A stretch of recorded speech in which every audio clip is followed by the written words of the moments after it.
2025 সালের শেষে অথবা 2026-এর শুরুতে জাতীয় সংসদ নির্বাচনের কথা জানিয়েছেন প্রধান উপদেষ্টা ডক্টর মোহাম্মদ ইউনূস। 6টি কমিশনের চূড়ান্ত প্রতিবেদন পাবার পর আগামী মাসেই জাতীয় ঐকমত্য গঠন কমিশন কাজ শুরু করবে বলেও জানান তিনি। বলেন, পরাজিত শক্তি জনতার অভ্যুত্থানকে ব্যর্থ করতে বিপুল অর্থ ব্যয় করছে, তবে ঐক্য অটুট থাকলে কোনো ষড়যন্ত্রই কাজে আসবে না বলে জানান প্রধান উপদেষ্টা। রিপোর্ট করছেন সিকান্দার রেমান।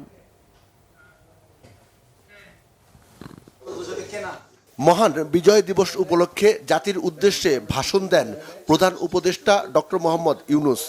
এবছর বিজয় দিবস বিশেষ কারণে মহা আনন্দের বলে জানান তিনি। বলেন, পরাজিত শক্তি দেশের ভেতরে ও বাইরে থেকে ষড়যন্ত্র করছে, সাম্প্রদায়িক রাজনীতির মাধ্যমে জাতীয় ঐক্য নস্যাতের পায়তারা করছে। পরাজিত শক্তি তাদের পরাজয় কিছুতেই মেনে নিতে পারছে না। তারা প্রতিদিন দেশের ভেতরে এবং বাইরে থেকে জনতার অভ্যুত্থানকে ব্যর্থ করার জন্য বিপুল অর্থ ব্যয়ে নানা ভঙ্গিতে তাদের চেষ্টা চালিয়ে যাচ্ছে। পাচার করা হাজার হাজার কোটি টাকা তাদের আয়ত্তে রয়েছে। তাদের সুবিধাভোগীরা সর্বত্র ছড়িয়ে আছে।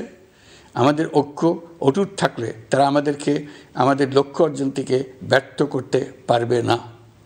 সজাগ থাকুন, নিজের লক্ষ্যকে জাতির লক্ষ্যের সঙ্গে একীভূত করুন। পৃথিবীর কোনো শক্তিই আমাদেরকে আমাদের লক্ষ্য অর্জন থেকে বিচ্যুত করতে পারবে না। এই প্রথমবারের মতো ইউরোপিয়ান ইউনিয়নের প্রায় সকল দেশের রাষ্ট্রদূতগণ একসঙ্গে ঢাকায় এসে সরকারের সঙ্গে বৈঠক করলেন। এই দেশগুলোর বেশিরভাগ দূতাবাস দিল্লিতে। তারা অনেকেই আগে কোনো দিন ঢাকায় আসেনও নি। এটি একটি ঐতিহাসিক ঘটনা।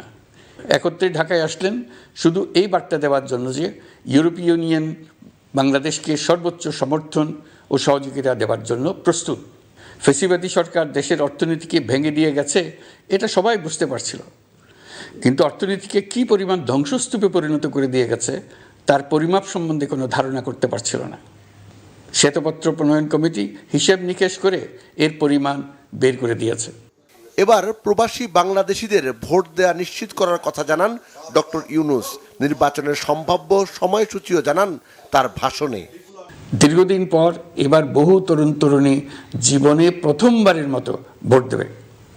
অতীতে তাদেরকে সে অধিকার এবং আনন্দ থেকে বঞ্চিত করা হয়েছে। তাই এবারের নির্বাচনে তাদের ভোটদান একটি স্মরণীয় ঘটনা হয়ে থাকবে। বিশেষ মনোযোগ দিয়ে ভুয়া ভোটারদেরকে তালিকা থেকে বের করে দিতে হবে। এবার আমরা প্রবাসী বাংলাদেশিদেরকে ভোট দেওয়া নিশ্চিত করতে চাই। অতীতে আমরা এই ব্যাপারে অনেকবার আশ্বাসের কথা শুনেছি। এই সরকারের আমলে এটা যেন প্রথমবারের মতো বাস্তবায়িত হয়, এটা আমরা নিশ্চিত করতে চাই। মোটা দাগে বলা যায় 2025 সালের শেষ দিক থেকে 2026 সালের প্রথমার্ধের মধ্যে নির্বাচনের সময় নির্ধারণ করা যায়। অন্তর্বর্তীকালীন সরকার প্রথম পর্যায়ে 6টি সংস্কার কমিশন গঠন করেছে। এরা শীঘ্রই চূড়ান্ত প্রতিবেদন পেশ করবে বলে আশা করি। আমরা এই 6 কমিশনের চেয়ারম্যানদের নিয়ে একটি জাতীয় ঐকমত্য গঠন কমিশন প্রতিষ্ঠা করার দিকে অগ্রসর হচ্ছি। বিজয় দিবসে সব শ্রেণী পেশার মানুষকে ঐক্যবদ্ধ হয়ে দেশ গড়ার কাজে এগিয়ে আসার আহ্বানও জানান প্রধান উপদেষ্টা। সিকান্দার রেমান, বাংলাভিশন, ঢাকা।